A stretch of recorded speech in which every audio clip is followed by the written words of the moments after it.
Dear students, पिछले lecture में cash flow analysis के बारे में मैंने आप लोगों से चर्चा की थी, जिसमें अकाउंटिंग स्टैंडर्ड थर्ड के अकॉर्डिंग आप लोग देख रहे थे कि कैश इनफ्लो या आउटफ्लो के लिए एक्टिविटीज़ को हमने 3 पार्ट्स में बांट दिया था: operating activities, investing activities and financial activities से।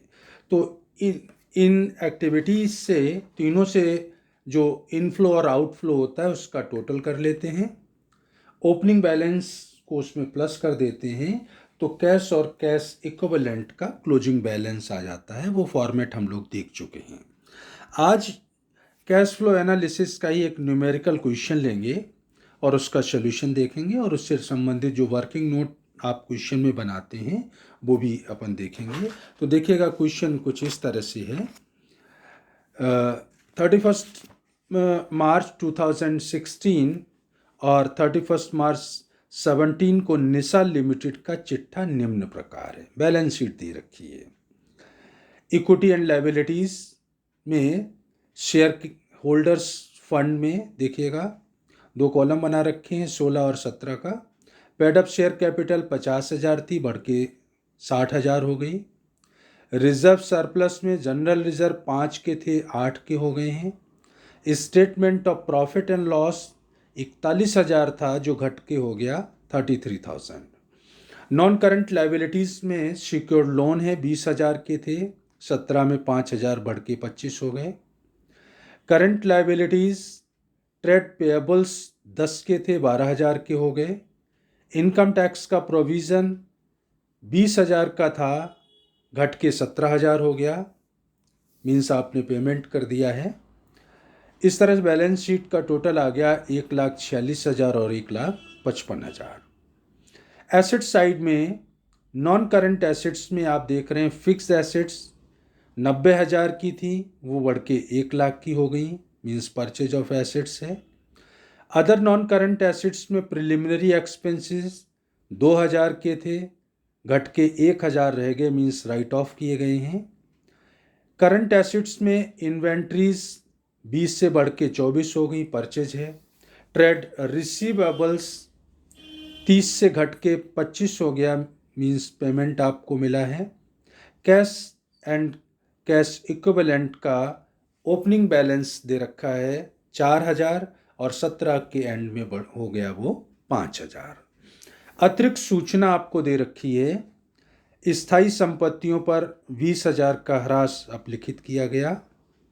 वर्ष के दौरान 18,000 रुपये इनकम टैक्स का पेमेंट किया गया है। कैश फ्लो स्टेटमेंट आपको कह रहे हैं बनाने के लिए। तो जैसा कि मैंने आपको थ्योरेटिकल डिस्कशन के समय बताया था कि जब भी अपन क्वेश्चन लेते हैं तो नॉर्मली हम इनडायरेक्ट मेथड से ही cash flow from operating activities निकालते हैं। इन्वेस्टिंग और फाइनेंसिंग एक्टिविटीज़ का तरीका तो एक ही होता है, डायरेक्ट और इनडायरेक्ट होता नहीं है वहाँ पे। तो यहाँ हम इनडायरेक्ट मेथड से ही कैश फ्रॉम ऑपरेटिंग एक्टिविटीज़ निकालेंगे। तो सॉल्यूशन में ज़रा देखिएगा, पहला पार्ट ले रहा हूँ, cash flow from operating activities. Format आपने देखा था, उसमें हमने लिखा था net profit before tax and extraordinary items. Tax और एक्स्ट्राऑर्डिनरी आइटम्स को घटाने से पहले का लाभ लेना है। बैलेंस शीट में आपने देखा है कि प्रॉफिट कितना था। 16 में तो प्रॉफिट था 41,000 का, जो 17 में घट के हो गया 33,000 का। तो वर्किंग नोट पहले एक देख लीजिएगा। Working note first, calculation of net profit before tax, closing balance of statement of profit and loss account 33,000, less कीजिए opening balance 41,000, means net loss after appropriation हुआ है 8,000 का। 41 से घट के 33 हो गया, मीन्स 2017 में 8,000 का लॉस हुआ है। लेकिन यहाँ चूंकि आपने एडजस्टमेंट या अप्रोप्रिएशन कर रखे हैं तो वो मुझे यहाँ पे प्लस करना पड़ेगा। तो जैसा कि रिजर्व्स आप देखिए बैलेंस शीट में रिजर्व दे रखे थे आपको 5,000 के जनरल रिजर्व थे 16 में और वो बढ़कर के 17 में हो गया 8,000। इसका मतलब 3,000 रुपये तो आपने ट्रांसफ़र किया है रिजर्व्स में, वो मैं ऐड करूँगा यहाँ पे। Transfer to general reserve 3,000। Income tax घटाने के बाद का लाभ है ये, हमें चाहिए बिफोर इनकम टैक्स।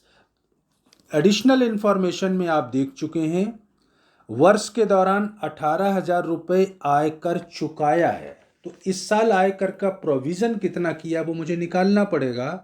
तो इसलिए तीसरा वर्किंग नोट देखिए, प्रोविज़न फॉर इनकम टैक्स।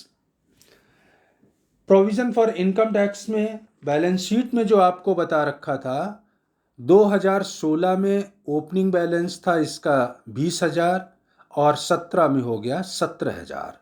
तो चूंकि provision for taxation balance sheet के लायबिलिटी साइड में आता है, तो ओपनिंग बैलेंस क्रेडिट साइड में लिखूंगा।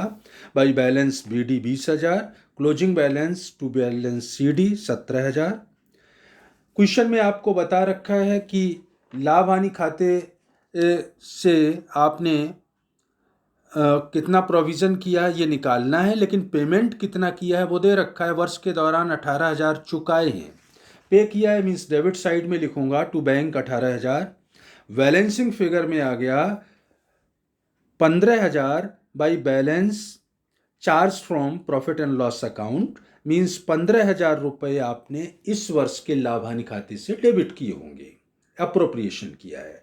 और मुझे प्रॉफिट चाहिए बिफोर टैक्सेशन, तो जो 8,000 का लॉस था वर्किंग नोट फर्स्ट में, उसमें 3,000 तो आपने रिजर्व में ट्रांसफ़र किया, वो जोड़ दिया मैंने, और 15,000 टैक्स का प्रोविज़न किया, वो जोड़ दिया। तो ये आ गया नेट प्रॉफिट बिफोर टैक्स अब 10,000। तो अब आप सोल्यूशन जहाँ देख रहे थे, तो देखिएगा सोल्यूशन में 8,000 वो ओपनिंग बैलेंस मुझे लेना है।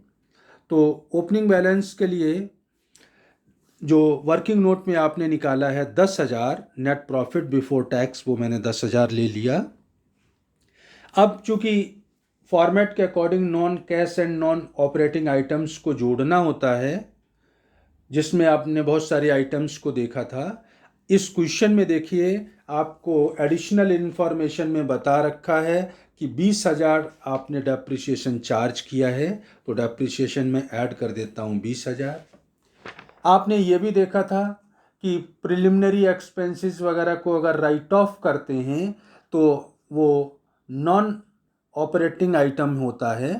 तो प्रिलिमिनरी एक्सपेंसेस आपको दे रखे हैं बैलेंस शीट में।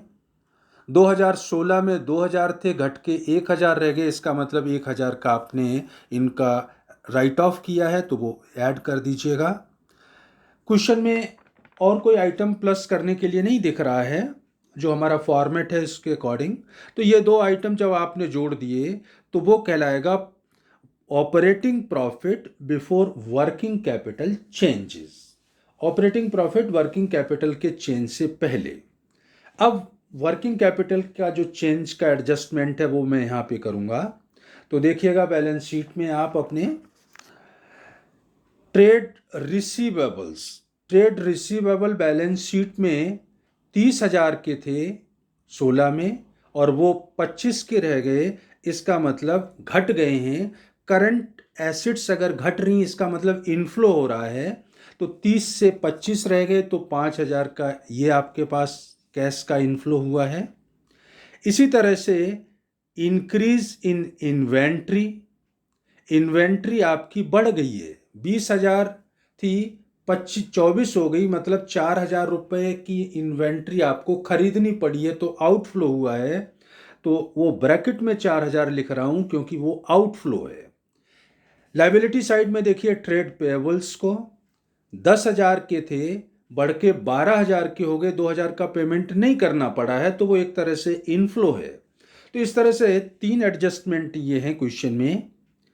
डिक्रीज इन ट्रेड रिसीवेबल्स जोड़ दिया, इंक्रीज इन ट्रेड पेबल्स जोड़ दिया, इंक्रीज इन इन्वेंट्री से आउटफ्लो है वो 4,000 घट गया। इन तीनों का नेट इफेक्ट आ रहा है 3,000। वो वर्किंग कैपिटल चेंज करने से पहले जो ऑपरेटिंग प्रॉफिट 31,000 था उसमें 3,000 प्लस कर दिया तो ये आ गया 34,000। अब आपको लेस करना होता है income tax paid. Income tax paid question में आपको दे रखा है 18,000 आपने पे किया है तो वो मैंने यहाँ से लेस कर दिया। अब कोई एक्स्ट्राऑर्डिनरी आइटम है नहीं, तो जो फॉर्मेट था उसके अकॉर्डिंग ये जो बैलेंस आया है 16,000 का, ये कहलाएगा net cash flow from operating activities. Operating activities से 16,000 रुपये का इनफ्लो हुआ है। सेकेंड पार्ट आप लेंगे अब cash flow from investing activities. Investing activities में क्या था, अगर आप फिक्स एसेट्स इन्वेस्टमेंट को या नॉन ऑपरेटिंग करंट एसेट्स को बेचते हैं, इंटरेस्ट या रेंट आपको मिलता है, डिविडेंड मिलता है, तो इनसे तो इनफ्लो होगा। आउटफ्लो होगा अगर आप फिक्स एसेट्स को परचेज करें, परचेज ऑफ इन्वेस्टमेंट हो, purchase of non operating current assets हो, या लोन टू सब्सिडरीज है तो ये आउटफ्लो माना जाएगा। तो इस क्वेश्चन में फिक्स एसेट्स आपने परचेज की हैं जिसका वर्किंग नोट आप देख लेंगे। वर्किंग, चूंकि फिक्स एसेट्स का ओपनिंग बैलेंस डेबिट साइड होता है, तो फिक्स एसेट्स का ओपनिंग बैलेंस दे रखा है आपको 90,000। देखिए क्वेश्चन में क्लोजिंग बैलेंस क्रेडिट साइड में बाई बैलेंस CD लिख दिया मैंने 1,00,000। डेप्रिसिएशन चार्ज किया है आपने 20,000 का, तो डेप्रिसिएशन चार्ज किया तो क्रेडिट साइड में आएगा। और जो बैलेंसिंग फिगर में डेबिट साइड में आ रहा है 30,000, वो कहलाएगा purchase of fix asset during the year. तो 30,000 की फिक्स एसेट्स आपने परचेज की हैं। परचेज है तो वो आउटफ्लो है, it means cash outflow from investing activities हो गया 30,000। ऑपरेटिंग एक्टिविटीज से इनफ्लो था 16,000 का। इन्वेस्टिंग एक्टिविटीज से आउटफ्लो हुआ है 30,000 का, ब्रैकेट में लिख रहे हैं अपन। तीसरा पार्ट होता है cash flow from financing activities. Financing activities में क्या था, अगर आप शेयर कैपिटल डिबेंचर्स इशू करते हैं या लॉन्ग टर्म बोरोइंग्स लेते हैं तो इससे तो इनफ्लो होगा। रिपेमेंट करते हैं, रिडम्पशन करते हैं, इंटरेस्ट बोरोइंग्स पे करते हैं, डिविडेंड पे करते हैं, तो वो आउटफ्लो होगा। इस क्वेश्चन में जरा देखिएगा, वो लायबिलिटी साइड में पेड अप शेयर कैपिटल थी पहले 50,000 की और वो 2017 में हो गई 60,000 की। It means issue of share capital से 10,000 रुपये मिल रहा है आपको, वो इनफ्लो ऑफ कैश है। इसी तरह से सिक्योर्ड लोन जो था नॉन करंट लायबिलिटीज़ में बैलेंस शीट में आपको दे रखा है 20,000 का था, वो बढ़ के हो गया 25,000 का। इसका मतलब 5,000 का यहाँ भी इनफ्लो हुआ है। रिपेमेंट या रिडम्पशन या इंटरेस्ट पेड या डिविडेंड पेड है नहीं क्वेश्चन में, तो इन दोनों ही आइटम का टोटल कर दिया मैंने और ये टोटल आ गया 15,000। ये कहलाएगा inflow of cash from financing activities. Operating activities से 16,000 का इनफ्लो है, इन्वेस्टिंग से 30,000 का आउटफ्लो है, फाइनेंसिंग से 15,000 का इनफ्लो है। तीनों को जोड़ दिया आपने तो net increase in cash and cash equivalent आ गया 1,000। अब आपने फॉर्मेट जो था उसमें देखा था कि जो भी इंक्रीज डिक्रीज तीनों एक्टिविटीज से होती है उसमें हम opening balance of cash and cash equivalents को जोड़ देते हैं। वो दे रखा है आपको 2016 में 4,000। अब बैलेंसिंग फिगर में ऑटोमेटिकली आ जाएगा cash and cash equivalent at the end of year 5,000। जो 2017 की आपकी बैलेंस शीट है उसमें 5,000 वहाँ पे शो किया गया है। तो इस तरह से ये जो कैश फ्लो का स्टेटमेंट मुझे बनाना था वो आपने देखा। वर्किंग नोट आपने देख ही लिया था, 3 वर्किंग नोट बनाए थे। फिक्स एसेट का आप देख रहे हैं 2 नंबर का वर्किंग नोट है। ओपनिंग बैलेंस एसेट्स का डेबिट होता है तो 90,000 डेबिट किया, क्लोजिंग बैलेंस क्रेडिट होता है। डेप्रिसिएशन 20,000 चार्ज किया है, मींस क्रेडिट करना है। बैलेंसिंग फिगर में automatically purchase of fix assets आ गई। तो इस तरह से आप अब आगे के जो न्यूमेरिकल क्वेश्चंस हैं और एग्जाम्पल्स हैं, उनकी स्टडी करेंगे। आज के लिए इतना ही। नेक्स्ट लेक्चर में मैं फिर आप लोगों से बात करूँगा। आज के लिए इतना ही। Thank you.